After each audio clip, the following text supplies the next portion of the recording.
I'm Laura Flanders, and this is The Laura Flanders Show, the TV and radio program that seeks to raise radical spirits by interviewing forward-thinking people with real models of shifting power from the few to the many in the worlds of arts, entrepreneurship, and politics. This week, The Laura Flanders Show comes to you from Berlin, Germany, where in the run-up to the German elections, the German left is saying simply opposing Trump is not enough. The left has work to do too, though, as we'll see. All that and two men from very different parts of the world share their experiences of trying to govern differently from the left. It's all coming up on The Laura Flanders Show, the place where the people who say it can't be done take a back seat to the ones who are doing it. Welcome. Just prior to the 2017 elections in Germany, I was in Berlin for the annual convention of Die Linke, the German left party formed in 2007. There I had a chance to speak with Katja Kipping, party chairperson and a member of the Bundestag, the equivalent of the U.S. House of Representatives. If we want to solve the problems, if we want to prevent the crisis, the climate crisis, the finance crisis, the crisis of social insecurity, and then we do need change. And we do need changes for the many, not only improvements for the few, for the rich. In Germany, we now have really problem with a rising right-wing populism, with rising racism and the rising numbers of racist attacks. And I am convinced if you want to weaken the racist forces, you have to be very clear and always say no to racism, no to right-wing populism. And I always try to explain it this way. The border is not between the different countries or the people with different origins. The border is still between the rich and the many. And this is, if you focus on class struggle, you should be aware that there is no space at all for racism or right-wing populism. And in Germany, we have the saying, das Boot ist voll, meaning the ship is full, there is no place in a ship. And I'm answering, no, we are already all sitting in the same ship, on the same boat, because our fates are already connected with each other. Finally, the question of climate justice showed us that we are a community of fate.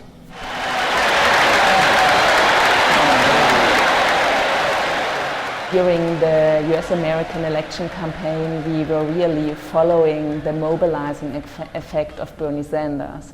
So, who said, I'm a socialist, and even very close comrades of mine visited his campaign for a couple of days, and this was really inspiring for us, his way of mobilizing and using campaigning instruments, and we also used this kind of canvassing, for example, and I was really impressed that he always said the situation for the middle class has to be improved, and he connected these topics with the topics of Black Lives Matters, of the queer community, so he never made a distinction between the question of social justice and the question of diversity, and this was a very successful campaign. For decades, the younger generation was raised in the mood of post-politics, so whether you are left or right, it doesn't matter, you can choose what you want, I don't care about politics. But with the rise of right-wing populism, and also with the election of Donald Trump, now more and more younger people are really enthusiastic. They become members of parties, which was considered to be very old-fashioned in Germany, but now they are becoming members of parties, of left parties or social democratic parties, and say, okay, we want to help to prevent more success for the right-wing forces. So, of course, I would wish you another result of the presidential election in the United States, but one result of your election was a rising numbers of young, very active members in the Democratic and left-wing parties here in Germany. This is the Laura Flanders Show, and I'm Laura Flanders, coming to you by way of Berlin, Germany. Germans go to the polls on the 24th of September in national elections that will return a new parliament, the Bundestag, and decide whether Angela Merkel remains chancellor for a fourth consecutive term. The leader of Europe's largest economy since 2005, Merkel's presenting herself as a stabilizing balance to the wildness of Donald Trump and the rise of Germany's own populist, racist right. But is being anti-Trump enough?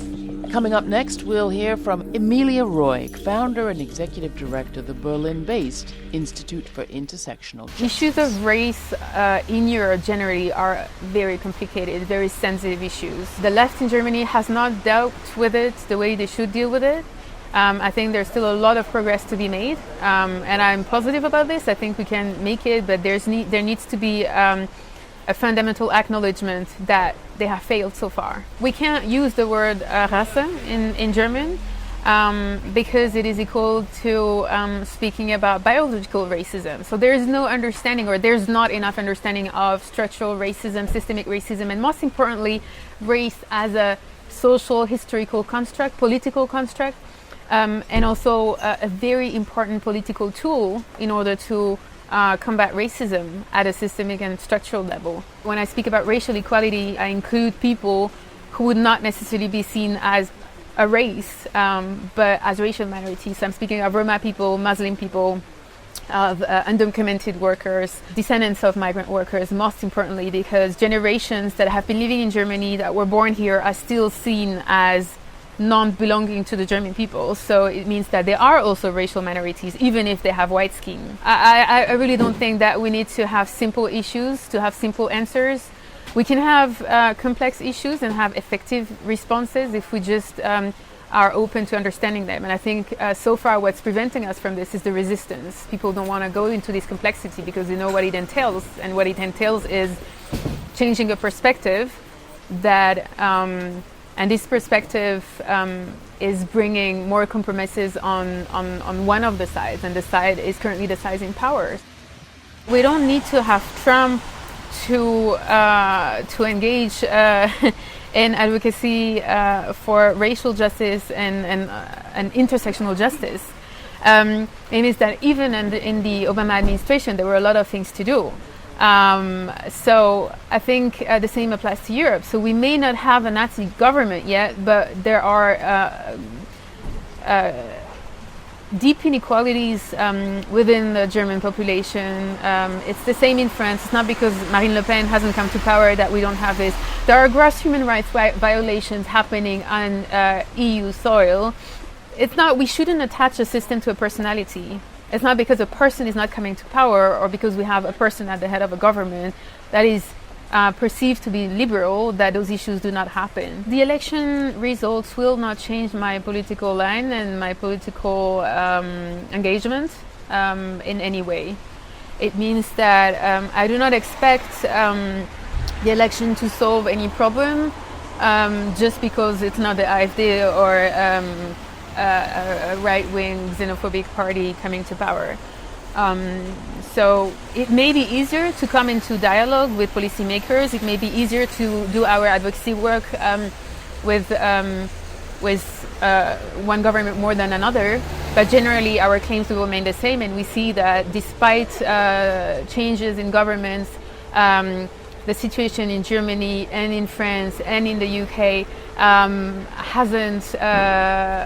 hasn't been impacted in any significant way. Internationally, Chancellor Merkel has won a liberal reputation for her relatively open-door refugee policy. But Mahmoud Hassino, a Syrian journalist who works with Schwulenberatung, an LGBTQ counseling center in Berlin, told me there was a different reality beneath the surface. I arrived in Germany in 2014. At the time, the huge influx that happened in 2015 didn't take place. It wasn't as crowded. I also had the privilege of coming to Germany with a visa. My asylum process was very quick. But after all, you could sense the risks of staying in those refugee camps. My roommate told me that there were like 2 or 3 guys saying that this gay person, this homosexual, and planning to beat me up. So he warned me. I actually never had a confrontation with them, so I asked the social workers if I can come to the camp just to collect my letters and stay at friends. Less than a year later after that, the Schwulenberatung Berlin started the refugee project. So I immediately applied.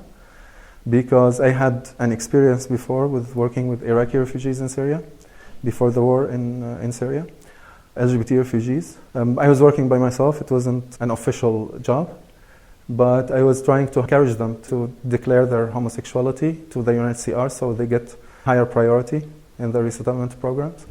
The whole asylum system is flawed. Like, it's basic psychology to know that if you put mass numbers in, in those small, tiny places, conflicts will arise. So they will start fighting for their queue or to the toilet or to get the food. Those conflicts will start to get bigger and bigger. And then eventually people tend to go back to the mob mentality somehow and then start to unite against groups, certain groups. And of course, the most vulnerable groups are women, children, and LGBT people, queer people. We work with LGBT refugees in Berlin, in the city of Berlin. We are a local organization in Berlin. We do social work and social assistance and try to find solutions for our clients to access medical services or social services. We cooperate with other organizations that have refugee projects as well. I think our biggest problem now is I keep saying this about Germany. When I arrived here, they told me, it's Germany, laws don't change very easily. But because of the far right, it was very easy for this current government to change the laws to the worse for refugees and make it even more difficult. So I think for us, this is our biggest problem, because I feel the message that is being sent by governments now is that, okay, we believe that all of our citizens are xenophobes and racists and anti-refugees, so we're going to make it difficult for refugees to come. This is the assumption that Mr. Trump is doing in the US and also Mrs. Merkel is doing here. I have been working on the Syrian LGBT issue for a while, and for me it's just maybe a lot more pressure to highlight the dilemma and the plight of Syrian refugees in Syria's neighborhood, because they flee homophobia to homophobic countries. This is the thing I would want to see from, just understanding that there are LGBT refugees who fled their countries, and they are in the so-called transit countries now. And I think those people are in need of more help, because you have organizations in each country and each city to help the refugees that are based there. But I think as a collaborative work for all organizations, I think we should pay more attention to this issue as well. This is the Laura Flanders Show, and I'm Laura Flanders. That was Mahmoud Hassino, a Syrian blogger who's working with the Schwulenberatung, an LGBTQ counseling center in Berlin. Enjoy this podcast? Want to recommend it to others? We don't have a huge PR budget, so we rely on you to spread the word. For starters, would you take a minute to write us a 1 or 2 sentence review on iTunes or wherever it is you get your podcasts, or maybe share word of this podcast with your friends in social media? Thanks. We really appreciate it. Next, we'll hear from Sandy Kaltenborn of Coty & Co., a Berlin-based community organization that's been waging a pretty successful fight for a seat at the policy-making table in a city where housing prices are soaring. But first, a musical break featuring Gentrified Children by Congo Sanchez from his album Dealin' With This.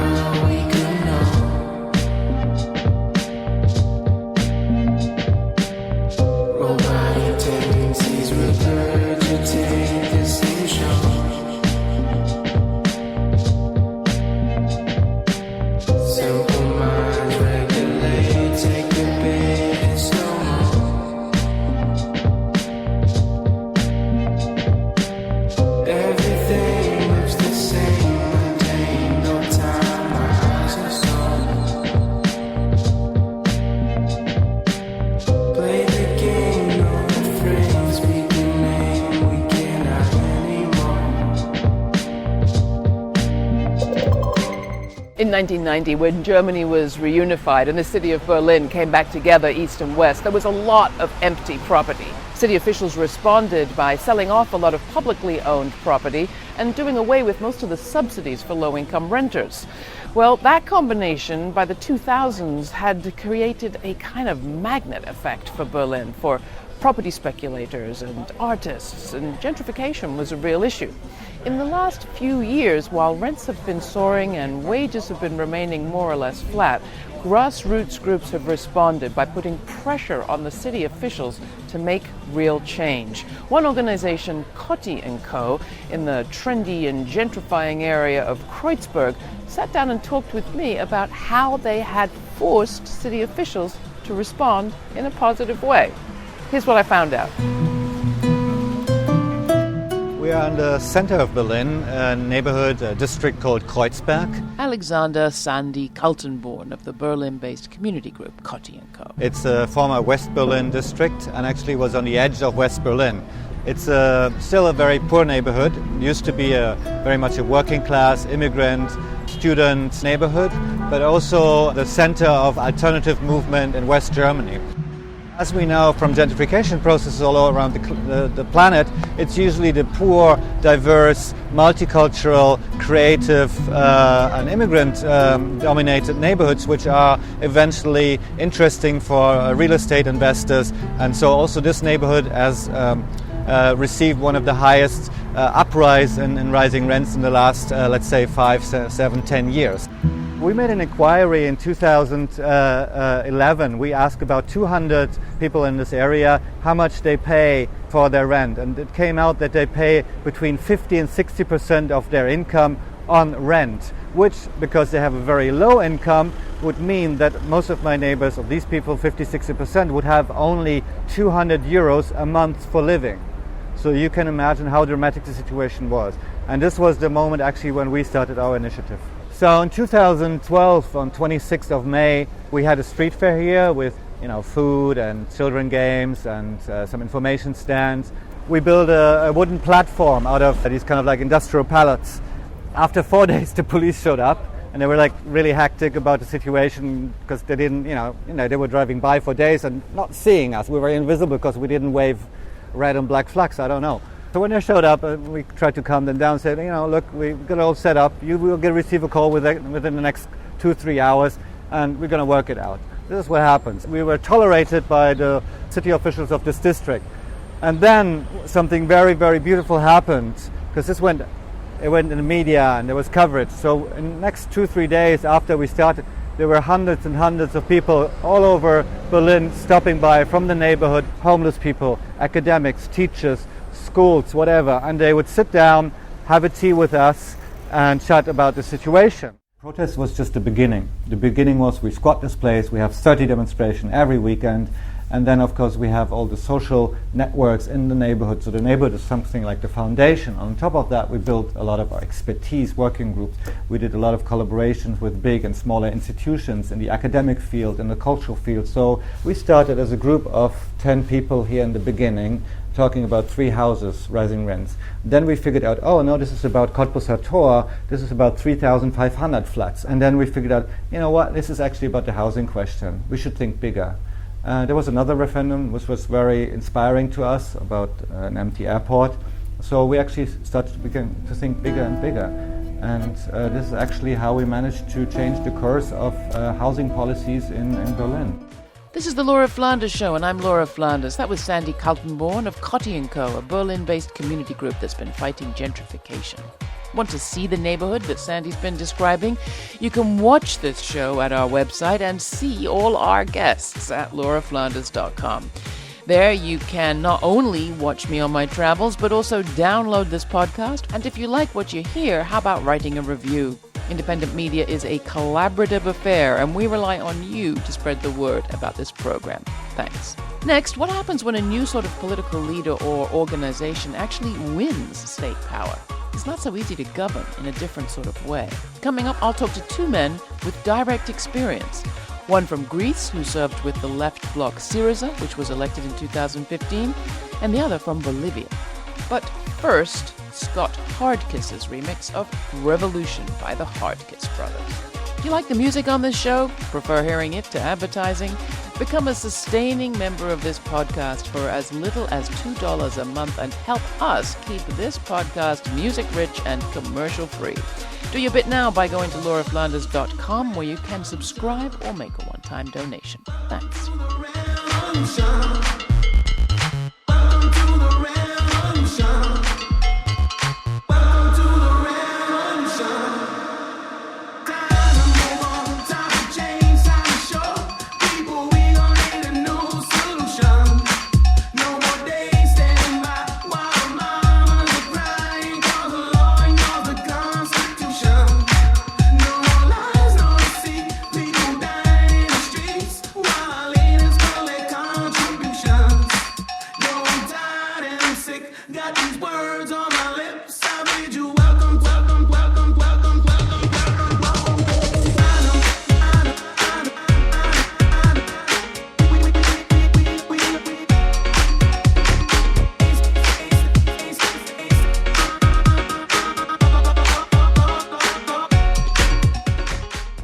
Wherever you are in the world, being in government is hard. Still, all sorts of progressives and radicals pursue high office.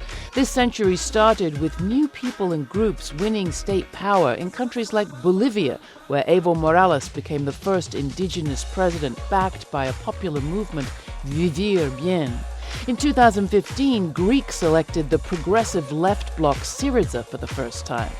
This spring, I had a chance to talk with men who served in those administrations about their expectations, experiences, and what they learned about doing governance differently. Andreas Karadzic served with Syriza, Pablo Solon with President Morales. In the year 2005, Evo Morales won the elections. Pablo Solon from Fundación Solon, Bolivia, formerly in the leadership of Vivir Bien. We had a new constitution. We changed the name of our state is now Plurinational State of Bolivia, recognizing that we have more than 30 nations inside Bolivia of indigenous people. That was a great moment, and it lasted for 4 years. I used to be at the leadership of Syriza for 11 years. Andreas Karadzic from Komvos, or the Hub for Social Economy, Empowerment and Innovation in Athens, Greece. Syriza had a program which it was responsive to people's needs. The problem was that we didn't have concrete action plans. How are we going to implement these policies? I realized at some point that there are certain limits in what we can achieve if we do politics in a traditional way. We have to take into consideration the complexity of the society, the complexity of being in the government and having to do with state institutions which are bureaucratic in nature, aligned with the interests of the elites for so many years. So you need to have a transformation strategy. One major thing is the decentralization of decisions. We are talking about a different model of leadership. Complex societies cannot be governed anymore by in an authoritarian or hierarchical way. We have to distribute the decision-making processes, and the government could have, and the leadership could be a facilitator of this democratic process, because if we do not take into consideration and we do not bring in different perspectives, our decisions will be wrong. In the Bolivian case, we began to do things to stay in power. Bolivia has always lived from extractivism. Silver, then rubber, then tin, then gas. What we wanted to do was to move to be an agroecological country. We could have moved to renewable energy, to ecotourism, but we didn't do that. The government continued with extractivism of gas. There were no other alternatives. They were. But the easiest one to remain in the government and to get power was to extract more gas, sell the gas, have more income, and of course you can do a lot of social programs and you can have more power. This is a very crucial issue we have to find a way to overcome. We were going to have a conflict with our lenders. The lenders were controlling the basic functions of our society through liquidity and funding, and we should be able to take on, as a society, collectively, to take on basic functions to create degrees of autonomy in order to be able to engage in this fight. We have to appeal to people's availability. People were willing in Greece to become active and engaged in this fight, but we didn't have the mechanism to receive this availability and transform it into social power. When the negotiation with the leaders went bad, the government, my comrades, transformed the rhetoric from delivering to the people what they need into remaining to power as the best way to serve the people, regardless of the content of the policy that we are going to implement. I think that we made a mistake in the case of Bolivia, because when we won the elections, the most strongest social force was not the political instrument, it was the social movement. And instead of straightening that, we began to incorporate the main leaders of all the organizations into the state apparatus. I think that the strategy is more complicated than what we thought. It's not to take state power and transform the world or society, but to look for state power to build our counterpower, even for the revolutionary leaders that are going to go into the government. So it is a strategy that has to combine two key elements, and I think that maybe this is the way to sort out this deep problem that we have seen in many places. That was Andreas Karadzic from Combos, or Hub for Social Economy, Empowerment and Innovation in Athens, Greece, formerly in the leadership of Greece's Syriza, and Pablo Solon from Fundación Solon in Bolivia, formerly one of the leaders of Vivir Bien. The show's produced by yours truly, Laura Flanders, and supervising producer Anna Barsan. Our team that pulls it all together includes Monica Mohapatra, Natasha Elena Ullman, Jeannie Hopper, Danica D'Souza, Emily Allen, Charlotte Prager, and Diego Romero Montiel. Write to me. I enjoy hearing from you. That's Laura, Laura, at lauraflanders.com.